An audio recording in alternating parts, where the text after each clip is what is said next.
Good morning लोगोफोर नोंथांमोनखौ आंनि मिनि ब्लगाव बरायलायबाय ओमफ्राय नै दायो आं ओंखारबाय आरो ना मोनसे जायगायाव थांनो नागिरदों आरो ना सोर थांसै दै बाय बाय सासे बाय बाय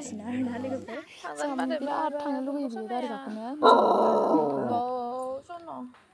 स' नायलांबाय थादो बिदिब्ला लोगोफोर दायो जोङो माने आंबो गारि सालायनोसै ने मोनबाय आरो ना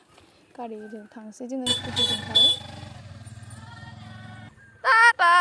सना ओमफ्राय जों बिब' बिनानाव सानैजों थांबाय आरो मुथु रखम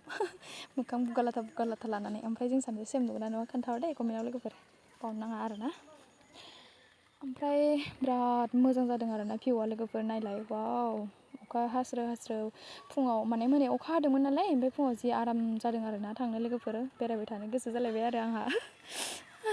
जों सानैया किसिलि जालायबाय आरो ना लोगोफोर मोजांथार नुदों होननानै बिराद खुसि आरो ना ओमफ्राय लोगोफोर जोङो फाइनालि नै मोनफैबाय आरो ना मोनसे